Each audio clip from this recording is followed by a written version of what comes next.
Well, great. Let's get things started. Again, welcome to In My Creative Classroom with Rachelle Wooten.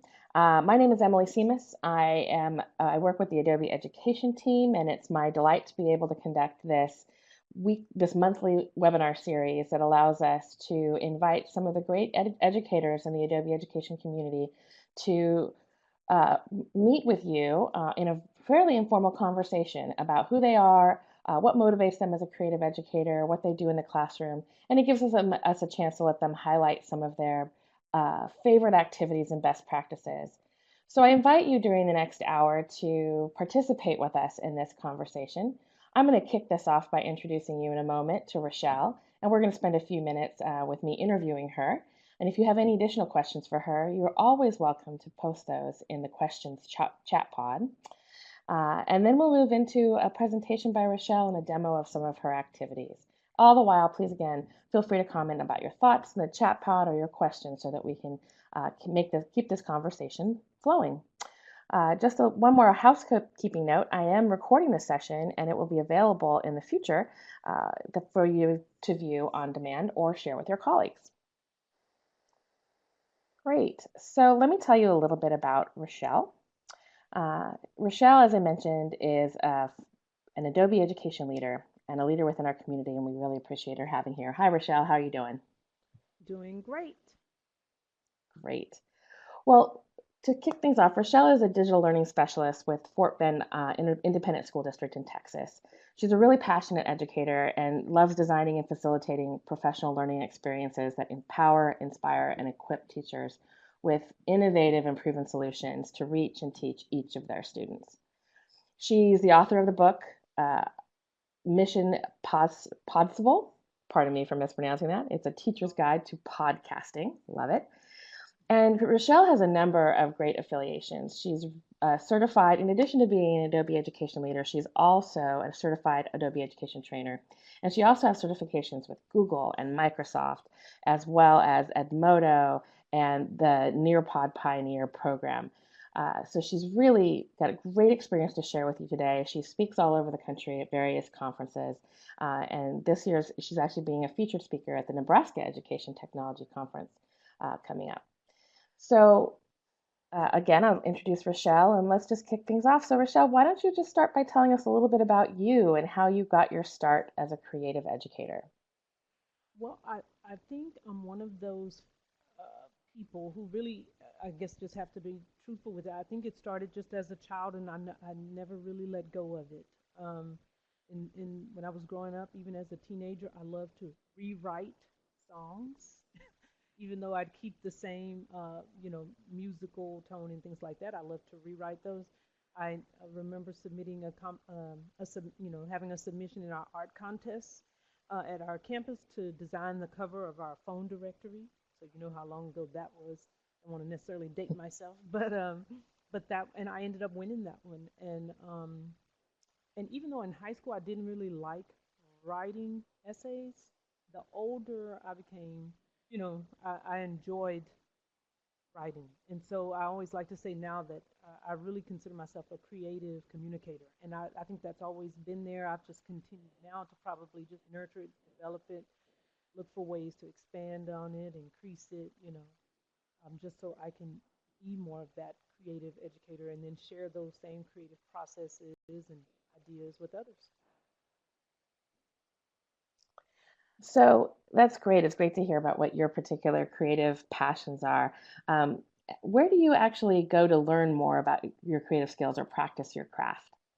Well, I think it's interesting in the introduction when you mentioned some of the other education affiliations I have. Um, Starting with the Adobe Education Leader, I mean, one, I turned to the Adobe Education community here on the Education Exchange for a lot of ideas on whether it's on what would be a great way to provide a professional development on Photoshop, or what's a good project to do with students where I can use Photoshop. You know what I mean? Just things like that. I turned to the Adobe Education Exchange and those other communities. Common Sense Education, Graphite has a great community. They review different educational websites and apps for teachers, and teachers get to review them and say how they would use it in the classroom. So I learn a lot in that place. But like being a Nearpod pioneer, Nearpod is just one of the apps that we use in our district, but they have a great community of educators who are ed tech leaders. And so just learning from them on different aspects, not just even the Nearpod app, but even other ways ed tech can be used to really make a difference in learning. So I'm a part of different education communities online. I'm currently taking a course, the Adobe Gym Pro course on InDesign. So that one has been exciting and stretching me. I'm really enjoying it though because my minor in college was journalism. So I learned on PageMaker. So in order to, to kind of transfer that knowledge and those skills over to InDesign, it gives me a background, but I'm still learning a lot. And so it's been a really way to kind of get back in there and learn some more. So I never try to stop learning. If that wraps it up, I love learning new things and learning these online, joining these online communities continue to help me to build and grow as an educator. Great. Thank you, Rochelle. And if you could just check your mic a bit because you faded out a little bit on your last answer. Okay. Um, we'll do this next test. That's great. Thanks. So that's really interesting, and the way that you continue your education online with communities. I find them myself also to be an incredibly valuable source of information and inspiration. So I'd kind of like to talk now a little bit about what you're doing in Fort Bend, what the community is like, what you teach, and who you're working with, and then we can talk a little bit about where that mixes with your creative journey and how you extend that inspiration to the folks you work with. So tell us a little about your work in Fort Bend. Okay, as a digital learning specialist, I serve primarily secondary campuses, and I have two that I work with primarily, but at any given day, I could end up at other campuses in our district. We're a relatively large district. We have over 70 campuses and over 70,000 students. So, we're kind of big. We're not, you know, Houston ISD or LA or New York big, but we're still sizey. Um, and we do, like I said, I get the chance to work with 6th through 12th grade, so I'm really enjoying that. A lot of the times I partner and collaborate with the teachers to create integration projects that cover their content area standards or objectives, and then we look for a purposeful way to use technology so that they also can learn the technology skills that we want them to have. So it's a great partnership. At other times, I'm able to work directly with a teacher and their group of students. And so sometimes I think I like that even better because I get to kind of know a group of students over a longer period of time. And we're working on a task, and it just kind of helps build the relationships. Because being a digital learning specialist, I don't have students of my own, so to be able to connect with other teachers and their students is always a great way to still feel like this is why I do what I do. I hope that answers your Right. question.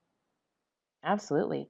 And maybe I think it's also good to get a sort of a picture, paint a picture of where you're working in Fort Bend in terms of the technology. What type of hardware and software are you working with your teachers and students now? We have computer labs on every campus, and so like at the middle school that I serve primarily, we have three. We also have a laptop lab, so it's kind of portable. It can go to the teacher's classroom, and we also have a total of like 4 iPad carts on that campus. So we have those. We have Nooks. Um, we have lots of technology, but I would say probably the labs and the iPad carts are what gets used the most on both of those campuses. They're often booked, days in advance. So I think it's cool that our teachers are using it, and we're finding apps that and websites and tools that help them to use it not just for bigger kind of summative projects, if you will, like at the end of a unit, but also because now with the laptop lab and the iPad cart, they're able to use tools as a regular part of their learning environment. That's really exciting. Indeed. That's that's something that we really hope that we can support here at Adobe is really giving teachers and students that the training and the resources they can use to actually integrate technology and creativity specifically throughout the curriculum. So it isn't isolated into just a couple of classes. So that's great to hear that all Mm-hmm. of your uh, tools are so uh, in demand. with your teachers and students. Yes. So, thinking back to what you were sharing a little bit about your creative journey and the inspiration and the things you like to do, how do you use that to actually help inspire your students and teachers to explore more in terms of creativity and technology in the classroom? I probably didn't mention this one either. I would say one of my other strengths on the creative side is just generating ideas. In my own department, oftentimes when they're like, "Hey, we need a nice, catchy name for such and such," they'll say, "Go ask Rochelle," and um, and that's one of the ways I feel like I help teachers when they tell me like, "Well, I wanted to do such and such, but this and then that," then it's like I just there are lots of ideas that I'll kind of present that maybe they are not aware of, that may be opportunities to use a given tool for a particular task that won't take as long and will meet all the requirements that they need. So kind of being able to generate ideas for them that help solve the problems and meet the needs that they have with their students. I feel like that's where I'm most beneficial to them. I'll never forget one teacher was telling me a couple weeks ago, and she was like, you know, every time I'm with you, I end up learning a new tool. And it's because whatever she is talking about that she needs at a particular time, I try to just share the tool or resource that would most help her in that particular window. I think one of the things that my teacher said this year was that they didn't want like a training over 20 or 30 different tools. Like, give us a few and then develop and go deeper within those few that you're giving us so that they can truly learn and build their capacity in those tools. So I think that's one of the ways that I'm helping teachers. I also formulated a digital learning ambassador team on that campus, on the middle school campus, and that's been exciting to because then I basically encourage, support, and kind of talk on a regular basis with them, and then they continue to build, try, and explore new things in their classroom. From time to time, they'll even send me pictures. Hey, this is what it looked like when I tried this particular tool in my classroom. Or hey, look at this student project. This turned out great. So that's encouraging to be able to kind of give them the tool that they need for the moment and to be that resource for them. For students, I try to um, incorporate projects where there's freedom, flexibility, and pace. And I think that that helps them to move past sometimes the formulaic way of doing things. I saw a quote the other day, and gosh, I wish I could remember who said it. Oh, I cannot remember, and but it wasn't my own. And the gentleman basically was saying that if you have students turning in a project and you're getting the same thing back, that's not a project; it's a recipe. And I feel that a lot of the times we don't give students the opportunity to think of what color and what design and what layout and what picture and why that picture, and in making those choices, those become teachable opportunities and moments so that we can kind of say, hey, so why did you choose these 10 colors on this one slide? That, when we know that really that much color on a slide is really not a good design, best practice, but it becomes a moment to teach them what may be a good design best practice and how they may want to minimize the colors and which ones do you really convey this message best, things like that. And so I try to just provide support, lots of enthusiasm for what I love what I do, and I love being able to help teachers and students in this way. Um, but I feel like just in providing ideas and being that resource for them, giving them flexibility and choice, it's just a great way for them to kind of build their creativity.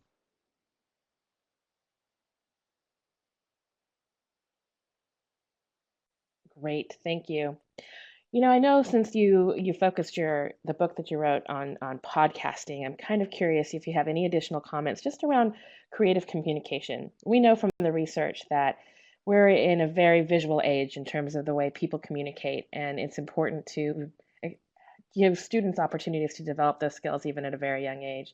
What are your thoughts about encouraging visual communication and media making in particular? Really looking at sort of your expertise in getting folks to talk to each other and share ideas visually. Oh, that to me, it's right in line with where our students are, first of all, and then kind of where we are as a society. We're at a point where it's a very media rich society. And so, and at the same time, we sometimes, I know I've heard teachers say, students they don't really know how to communicate, and they don't know how to communicate face to face. And so, one of the things that I like about media projects is one, it's the perfect project for students to work on collaboratively. So, when they're doing a media project collaboratively, they're getting that face to face interaction, but they're also working together. They're sharing the responsibility of completing a task, but then they're getting to use the tools that they know, enjoy, and like. And so, so you kind of have instant engagement with the media tools. And I just feel like something like storytelling, while we don't have the kind of roaming storytellers that much now, those stories can be shared like worldwide when they're given a big audience from on the web or things like that. And so like the tools that I'll be sharing today, some of those projects, they make it very easy for students to create a story, tell a story using multimedia, and then share it with a larger audience. And of course, one of my favorites being voice, they get to even add the one human element, of their voice, that unique piece to their media projects. So I think that by encouraging and fostering and cultivating creative communication, you're also throwing in collaboration, you're throwing in critical thinking, when they have to do things like storyboarding or preparing a script and writing. There's a lot going on when those 21st century learning skills that students are doing just by creating media projects together.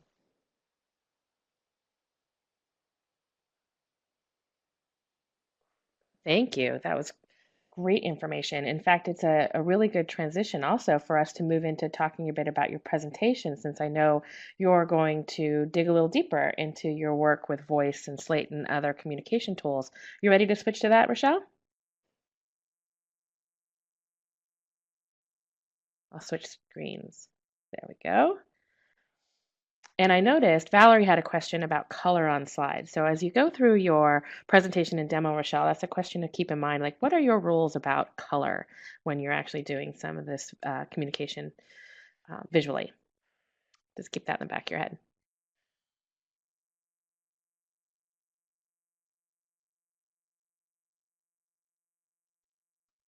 Emily, do you want me to wait on that on responding to that one, or do you want me to go ahead and tackle it now? I can. You can go ahead and tackle it now and feel free to weave it into your conversation. Do you want to do it now? Yeah, sure. So Okay. one of the things that we'll sometimes have students do as a project is to create infographics. And so one of the first things we'll tell them is keep it to 3 to 4 colors, and that should be purposeful colors. I think one time the students were creating one, and was it kind of was around two countries, North America, not North America, the Canada and the U.S. So both of them have red and white in their flags, and so they kind of kept the colors to red, white, and blue.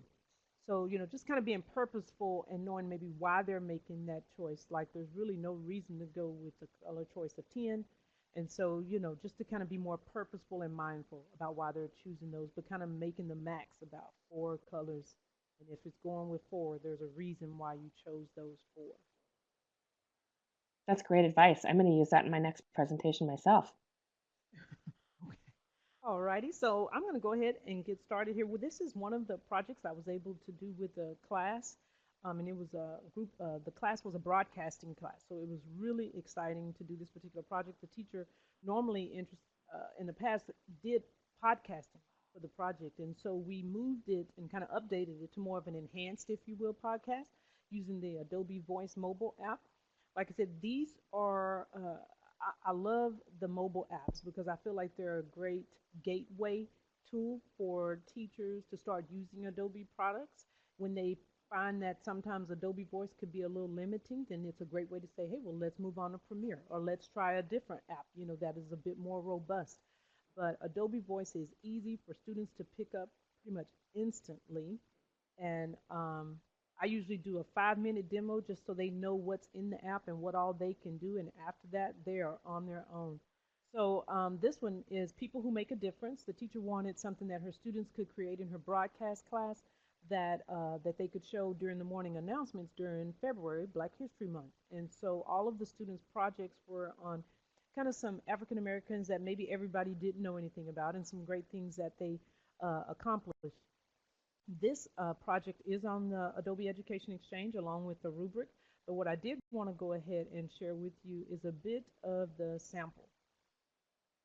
Emily, will you let me know if you all can hear it once I click on it? Absolutely. Okay. And y'all can still see the screen, right? Yes.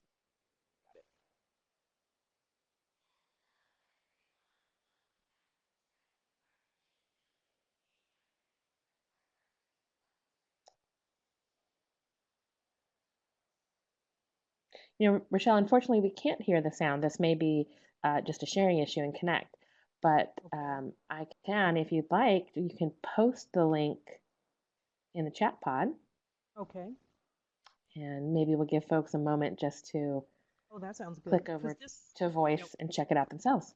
okay. Yeah, they were very proud of that one, and I was too. I thought they did an awesome job. And it's about 3 minutes. If they want, they can start at the 2 minute mark just to watch the last minute. I felt like they did a really good job from that. The whole thing was great, but if they want to just watch a short portion, start at the 2 minute mark. Okay, great. If you can just copy that URL right into the chat pod, then they'll be able to Got it. explore it themselves. Will Yeah. do.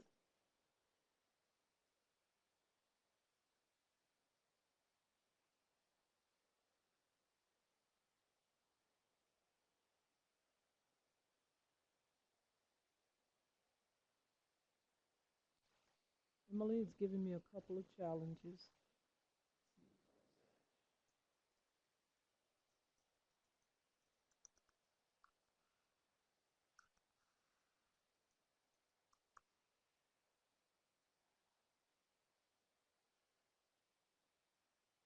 Emily, Yep. it's not allowing me to stop sharing my screen so I can go to the chat. And the chat Ah, is, okay. when I click on that little box, to the right down there, it's not allowing me to stop sharing. And Oh, interesting. Why don't you go ahead and continue with your presentation then, and I'll continue to try to troubleshoot that. But folks, just so you know, we will make sure that you have that URL so that you can actually hear the sample of the voice presentation on your own. Oh, okay. Wow, is that my screen? yep. There we go. Thanks for your patience, everyone.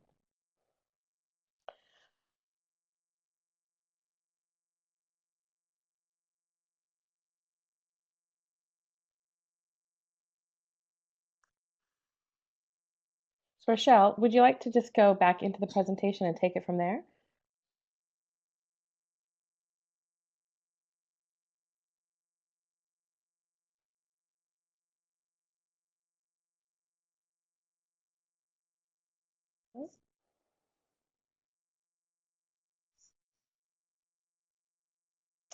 Pardon me, folks. I'm just going to have to go back to our home screen just to check something on the back end.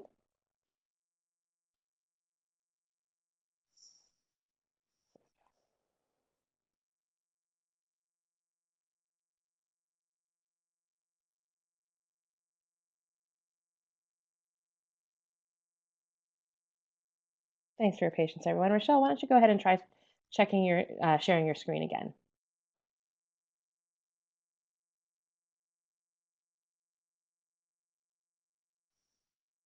All right.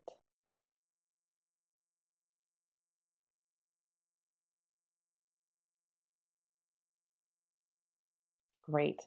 So we're back to seeing your screen, Rochelle. Thanks again, everyone, for bearing with us for a moment. Rochelle, if you could just do a quick sound check so I can make sure I can hear you. Can you hear me? I'm There you still. are. We're back in All right. action. Thanks. Sorry for that.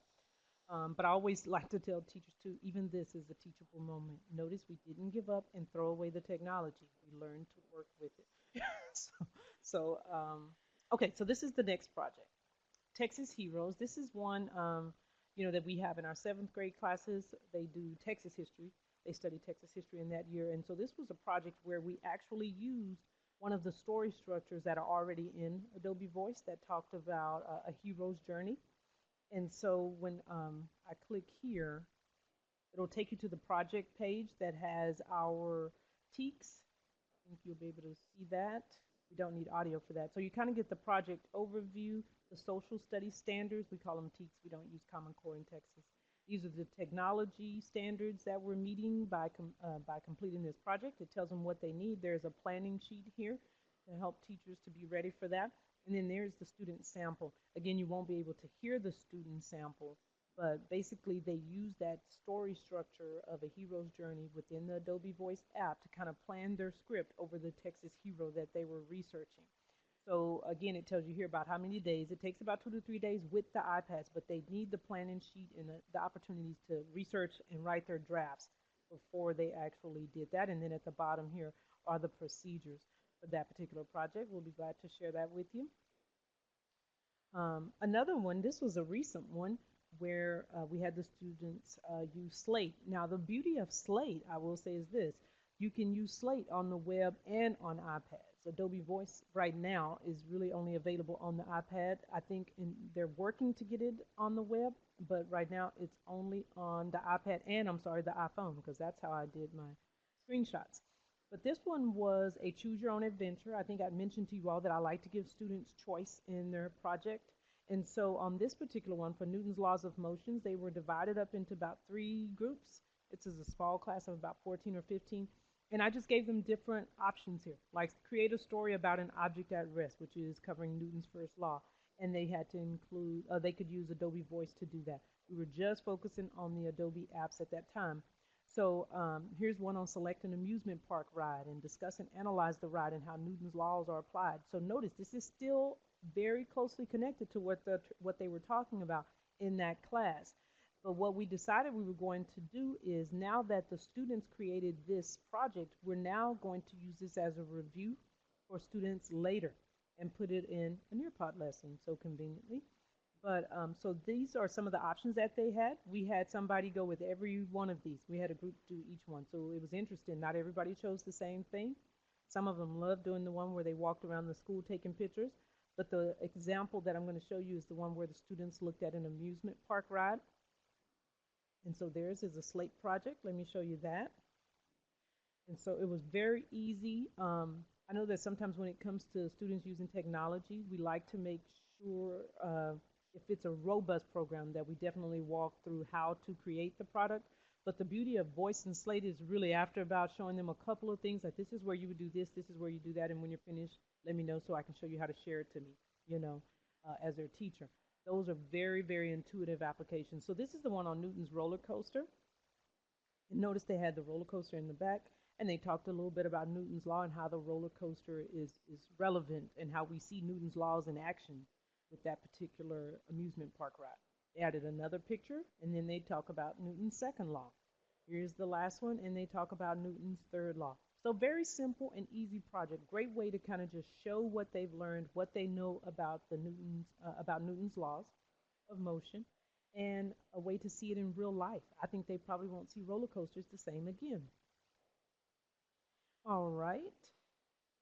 And then the last one, this was a cool project I found last year on the Adobe Education Exchange. It was called 14 Steps.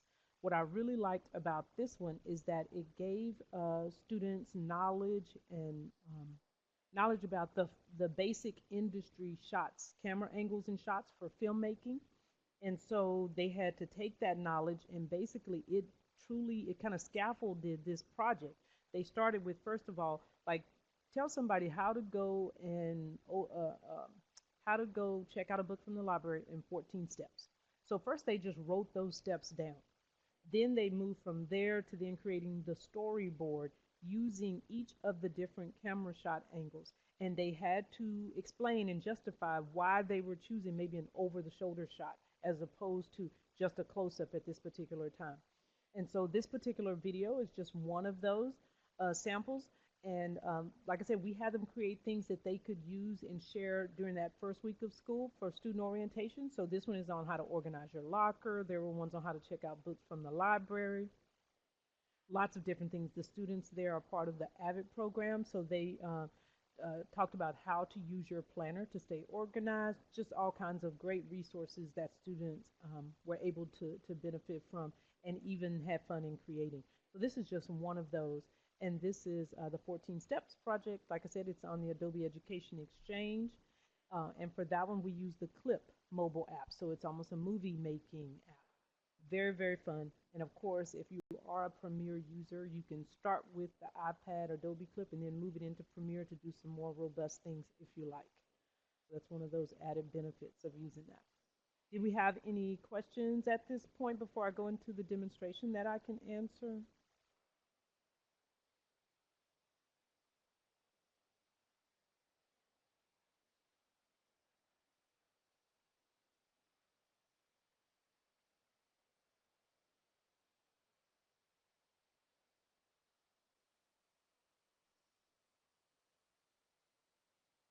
Great.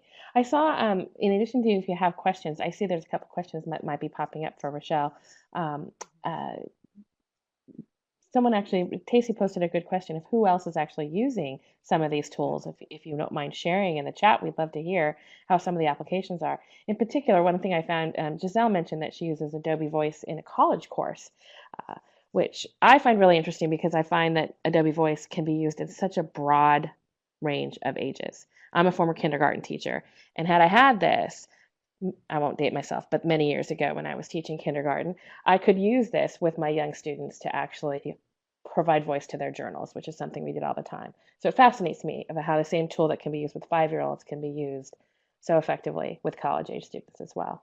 How else are folks using some of these tools? Or also, please feel free to post questions if you have questions about um, the differences between voice and slate or um, anything that Rachelle mentioned. And Valerie had a question about what are the costs? They're Mhm. free, Valerie. Adobe Voice and Adobe Slate and Adobe Clip. They're all free mobile apps on the iPad, and now Clip and Voice are on the iPhone. Um, I think Slate is available iPad, iPhone, and the web. I'm not sure about the phone actually for Slate, but I know that it's available on the web and on the iPad. So, and all are free. So Yep. great. Yes. So Tacey just reminded them that it is web-based as well, and that was one of the things that we appreciated because we were almost, the iPads were almost all being checked out. So at the time, to just be able to use the laptops for them to create the slate worked out wonderfully. Um, Dale, you say you're just learning it. Dale, I wonder if we're cousins. I see you're a Wooten too. You say you're just learning about it now to see if you can get it to work in journalism and photography. I think it's a great way to maybe have students show off their photography and maybe do kind of photo essays using Adobe Voice. That would be a great tool. Slate would be awesome for that as well. Thank you, Emily, for posting that. Sorry, didn't get around to doing that. Oh, that's great. Well, you go and continue answering questions. I'll move forward with posting a couple more links for you.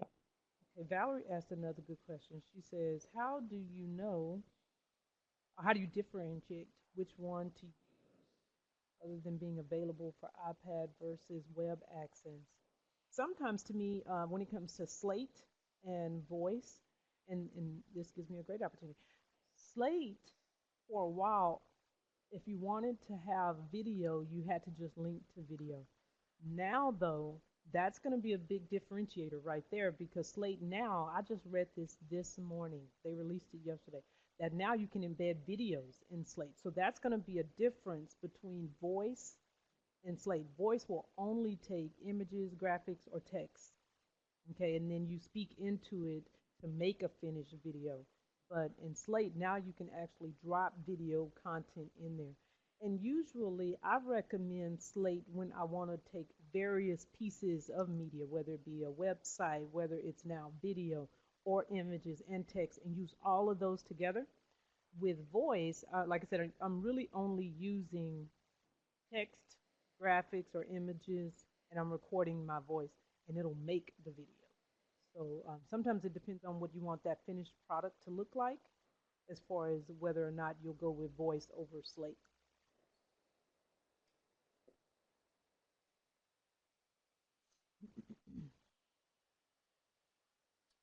Another question. Let's see. Thanks, Dale. I appreciate that.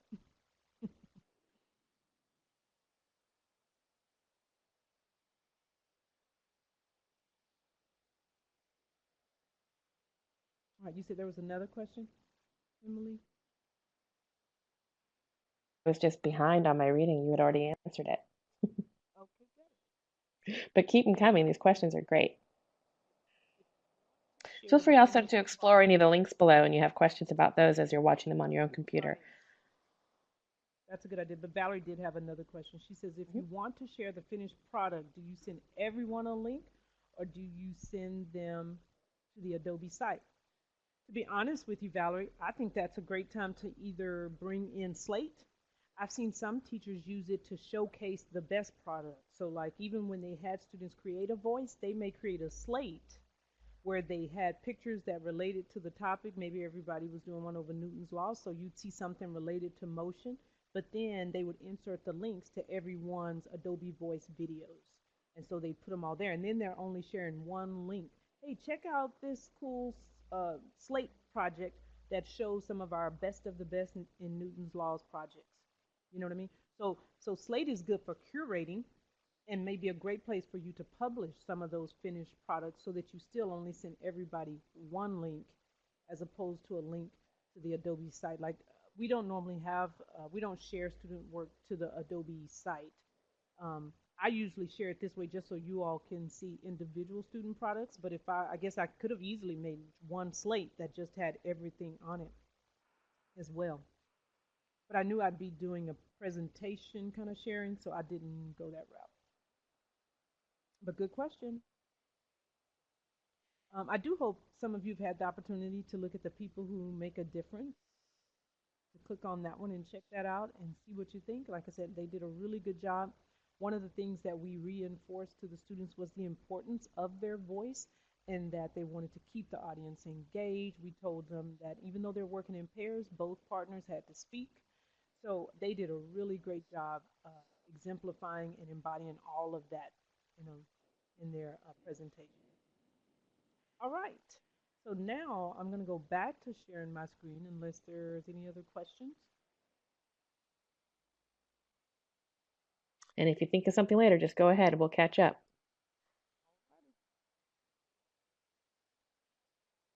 Okay. So I wanted to just kind of walk through Adobe Voice. It's neat to see that some of you have not used it. Some of you are just now starting to use it.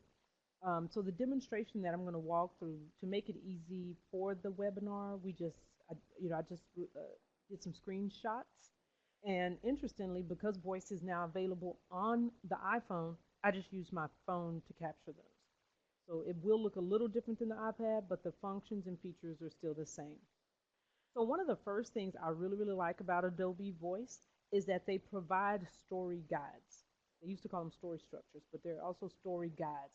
Because sometimes, for some students or even adults, looking at a blank page thinking, how am I going to make a video or what is this video going to be about, can be a little overwhelming. So if they have an idea of where they want to go, like if you're promoting something or if you're trying to follow a hero's journey or if you want to show somebody how to do something, they have different templates or what they call story guides to help you get started. And let's see, yeah, and each of those can be modified. So it may start out with just 6 of the different questions on each slide, if you will. But if you needed to add another slide or two in between those, you can definitely make those kind of modifications. So story guides are just a great way to get started. You can add a variety of content, but mainly the three that the three pieces actually are just icons, photos, and text. I think I told you all about that. But when I say variety, I really mean like it can look really different and you can add different things to it. So you can have, like I searched for the word creative and it goes and searches within the app, which is great for, as Emily said, even younger students to create Adobe Voice projects. So if I put creative in, notice these are some of the icons that came up for me that then I can either drop right into my voice story. Okay. To me, there's a lot of them. We've done a voice project using where the topic was the moon phases, and we still found lots of images. Now, I do usually tell students We can't always promise that they won't see anything inappropriate. And that's even doing a decent Google search, sometimes on the web, on the computers at school. So when they found, if they find something, just get off, let us know, and get right back on task. So, and usually when they're in the icons, that the potential to find those kind of inappropriate images are minimal. So these are mostly, clean, on point, and so on. And then let's see, and they adapt to the theme. So right now you see these icons all look black. Well, if I change my theme, which is something we'll look at in a few minutes, you'll be able to, it'll adapt. So if the theme has more of a greenish or bluish color, then the icons will take on that bluish green or sometimes even a white color. So it will adapt to your theme. It's also cool to add photos, and this is what our teachers love. One of the things that the teacher who did the People Who Make a Difference project shared with her students was you won't have to go to Google to look for images. So they were able to go to within the app, choose photo, and then put their keyword down there and choose images. Another thing that we love to tell them is that they don't have to worry about citing them, because when they pick any of the photos that are found here in the Adobe Voice app, it's going to be cited at the end of the video. So that's just practicing good digital citizenship and responsibility. But you can also add images from the iPad that are on your iPad in your camera roll, those from Lightroom, Dropbox, Facebook, and even Creative Cloud if you have an account there. And I want to say, oh, it may not be with Voice, it could be with Slate. I know Google Photos is now a part of Slate. I don't know if that's in Voice. But so you can add those. And then at the end, any images that you may have found on other places that you still need to cite, there's a place for you to go and add those credits as well, just so you can still be responsible in citing your sources. Next, you can choose a layout. So that way you'll give your story some variety. You can choose from one thing on a page, and that one thing is either going to be the text, the photo, or the icon. Two things can give you like text in an icon or text in a photo. You can even go with thing in a caption. Okay. There's full screen photo, which really might be great, Dale, for photography and journalism students, where the photo is the emphasis in the story. But then, of course, there are other times where maybe you can put a thing in the middle of a photo. So just depending on how you want to have them play around with that, there are lots of different options for you there. And then this is another good one that I like, is themes, because you won't see the same project from everybody. It's going to look a little different. And this is one of the ways they make it different and creative.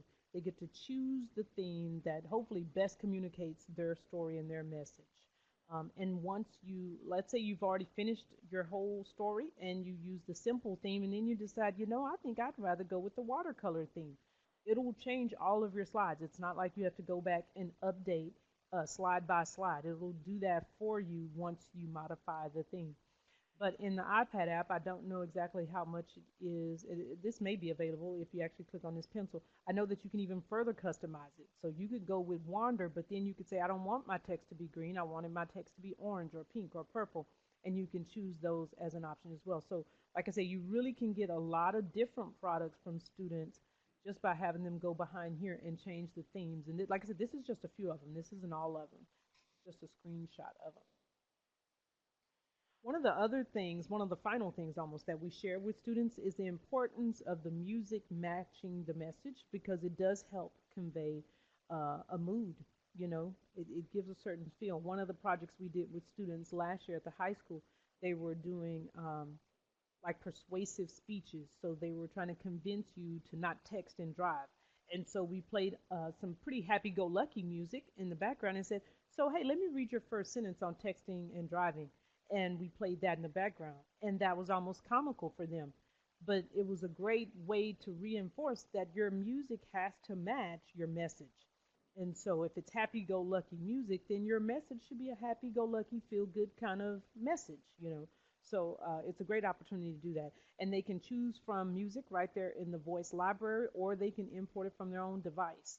You can even slide the volume down if you want it louder, and it's going to make it for the whole piece. So it doesn't modify slide by slide, but if you have it at a low volume, because maybe you do want the the message and the voice to come through louder, then you'll definitely want to turn that down. If you don't have a lot of voice, maybe on certain ones, then maybe you will have the volume up a little bit because the music may be, having it at a certain volume may be exactly what you're looking for. And then finally, sharing it with others. So with Adobe Voice, like I said, you can give it a new name and a subtitle. You can edit the credits. This is where I told you if you have outside credits from sources that still aren't, that you want to attribute, you can add those here in the edit credits. Usually for all of the school projects, we always pick the category of education. And notice here you can share it on Facebook, Twitter, you can email it, you can gosh, I don't know what this one means. I don't use that one often. You can then copy a link to the clipboard, and then of course you can save it to your camera roll. So these are all some of the options that you can choose. The one we often use is the copying it to the clipboard because the iPads do have limited space, and our students use tools like Edmodo for turning in assignments. So then they'll just copy the link, open up their Edmodo account, and upload and paste the link there and submit that assignment that way. So that's just a little bit about Adobe Voice. I hope it's intrigued you enough to where you want to, kind of give it a try in your classroom.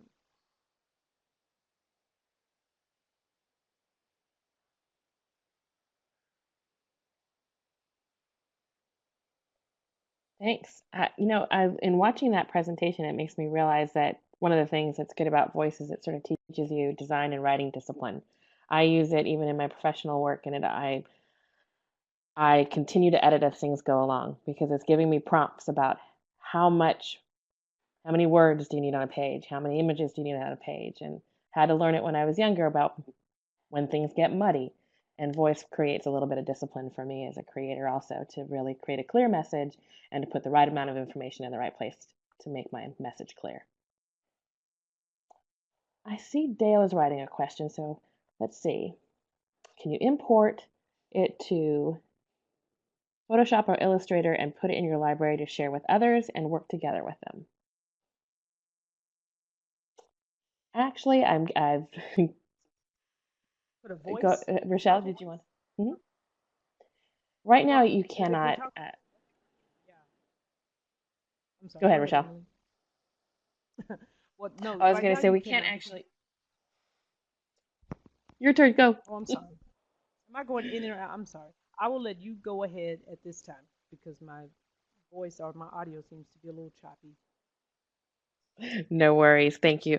I was just going to say, no, you can't actually import a voice or Slate into Photoshop or Illustrator to continue the work.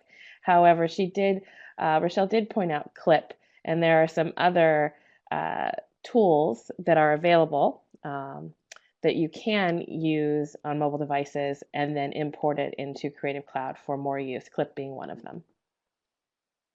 Did you have any other comments on that, Rochelle? No.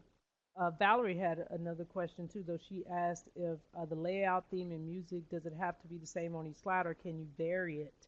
The layout can change, Valerie, but the theme and the music stay the same for every slide in your story.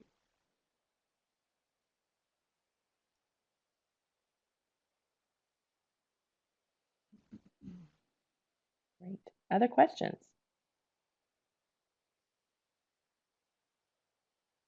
I see another question coming up. Hmm.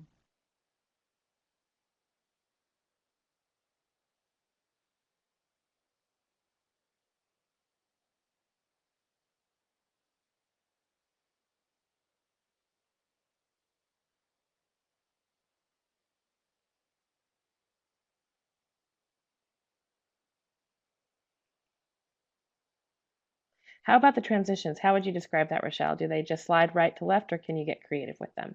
What have you noticed from the different layouts? Um, I the slides seem to just it's like almost a quick cut, if you will. That's why sometimes even in recording the voice, I'll tell them not to record immediately. Sometimes give it like a 1 second pause or two before they actually start recording on that next one so the transition seems to flow. And definitely not try to have a certain volume on slide one and then peak at slide two. You know what I mean? So it's a lot of like I said, lots of opportunities to teach them the importance of their voice. But I love how they can go back and replay it and listen to it, re-record over it if it doesn't suit what they were, their purpose. Then they have lots of options. Yep. I've How do also you feel? noticed that if you explore, Dale, the different layout features, you'll notice that the slides actually do have different, they're animated a little bit differently from layout to layout. So sometimes they'll flip, sometimes they'll travel across the screen, sometimes they sort of swing back and forth a little bit before they stop. And depending on the tone of your presentation, you can pick the right animation for that movement from slide to slide. Oh, good. Another question from Valerie. Can you take a PowerPoint you already created and put it in Adobe so you can add voice, music, etc.? Good question, Valerie. So, you'd have to do a few things in order to make that happen. Like you'd probably want to save your PowerPoint, each slide as a JPEG, an image file. Maybe put them in a Dropbox account or something like that. And then once you get into voice, you can pull those over as JPEG images. They won't have any animation or transitions. The links won't, be clickable or anything like that. But if it's just the content on the slide that you're wanting, you can save those as JPEG images, save them in a Dropbox or another place like that, and then bring them into voice where you can then add your own voice and music. And Rachelle, Dale has another question about timing. Tell us a little bit about how you can alter the timing of the slides or create the right timing for your presentation. I'm going to be very honest with you. I always tell the students not to talk longer than 10 seconds on any given slide. Only because if we're looking at one image by itself, music, and then you're talking for 30 seconds, you're going to, you can kind of create a lull. So I almost try to keep each slide or each voice recording to 10 seconds or less, just so it kind of keeps the story going. And then sometimes that may mean add another slide with another picture or another picture that's slightly related to that one, something like that. But we try to tell them as a best practice to keep each slide under 10 seconds.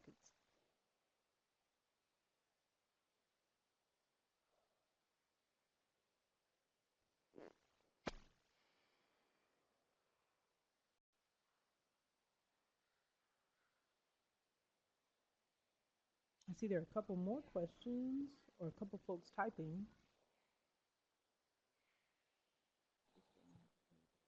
All right, we have more questions. Exactly, Dale. Right. Oh, that is true. That is true. And if you notice there, Tacey, thank you for that comment about how if you don't have voice on a slide, you can control how long the Mm-hmm. slide lingers. Right. I've also noticed as I record slides in voice that there's a prompt that actually will remind me. It actually says keep it short when Right. I drone on a bit. Mm-hmm. It's gentle, but it's helpful. Dale, I think you'll find it very intuitive and maybe even something you can play with as far as what you're doing on vacation. Maybe just capture those in like a cool little voice project.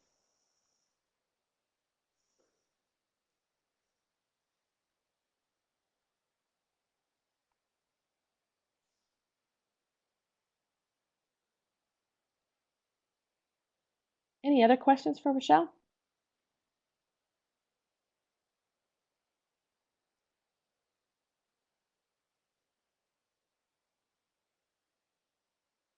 Well, we are getting close to the top of the hour, so I want to make sure I'm mindful of that. And everyone has busy schedules. So, Rochelle, do you have any other comments in closing that you'd like to make about anything that you presented today or your thoughts about creativity and visual communication? Okay, one probably a final thought with Adobe Voice. What we normally do is, and we've seen it done a couple ways, but the teachers will create the Adobe ID that's needed for students to sign in.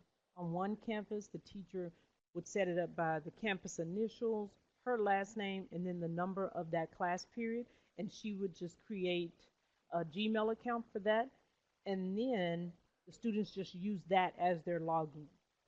So, because it does require a login and sign in, and in our district, we can't have students log in personally. So, if your district is like that, we usually just have the teacher create the account, and then all the students log in with the login information that she provided for that Adobe ID. That is something that is important to keep in mind. Very important. Thank you. I noticed another question pop up as well. Rachelle, have you used voice in professional development with teachers and other and settings like that? Absolutely. I think it's a great way to introduce a topic. One of the ones that we did, I did a session on like just publishing student writing or student work, and voice was the featured tool, was one of them. And so we opened it up with my own children, my own older two, they're like sixth and seventh grade at that time, but they basically just did the voiceover behind like, hey, we'd like to do something else with our work and share our work with the world. And we just created a voice project in order to communicate that. If I can find the link to that, I might drop it in here if I can do it quickly. But that one was really, really cool. It was a great attention getter. It was short, and it brought the element of student voice into a professional development. I'm coming to realize that that's really kind of important. You know, Sometimes we can forget in a training that we're learning these things so that we can go back and impact the students we teach in our classrooms. And so when we can bring the student voice in a professional learning situation in any kind of way, um, it's powerful.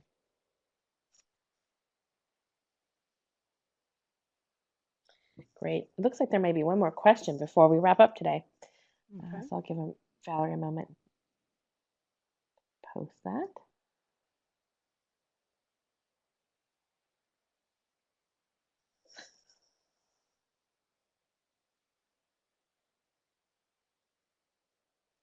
Oh, so Valerie had a good question. If you have a PowerPoint presentation, can you drop the link into the presentation to show a special feature? A special feature of voice.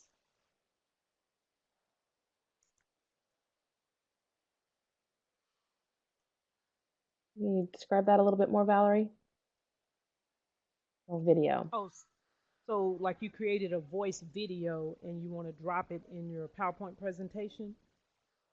Want to make sure that's what you're asking. Okay, got it. Yes. Yeah, so what you Okay, good. can do, depending on the version of PowerPoint that you have, I know if you have 13 or 16, you can actually embed, so that may be a feature, but I'm trying to think now. I don't know if you can embed voice video.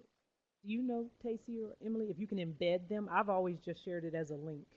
And so I usually just do a screenshot of the first um, screen and then just click on it to hyperlink it. But I don't know if you can embed a voice.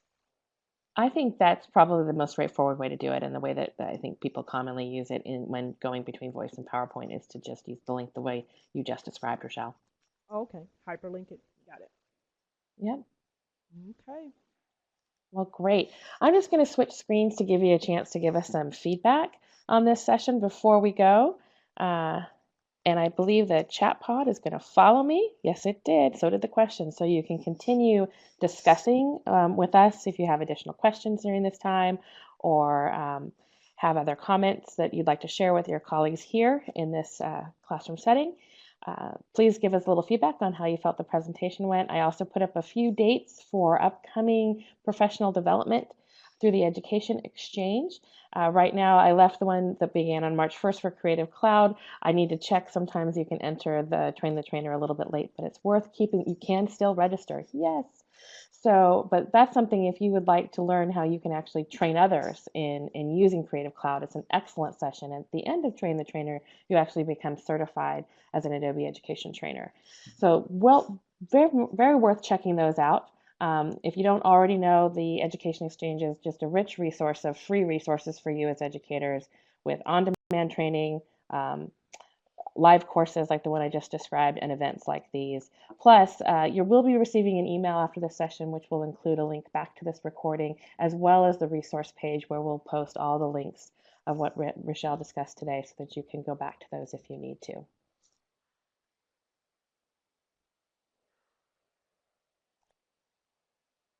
Well, since it is already the end of the hour, I just want to say thank you so much for joining us today. And thank you so much, Rachelle, for taking the time to speak with us and to putting such great thought into those presentations and demos. It was clearly very valuable for the audience and very enjoyable. So thank you. You're welcome. It was fun. All right. Well, I'll leave the room open just for a few more minutes in case you have any final comments or feedback to share. Please consider joining us again next month. You'll hear soon, we'll post our next speaker, and enjoy the rest of your day. Thank you so much.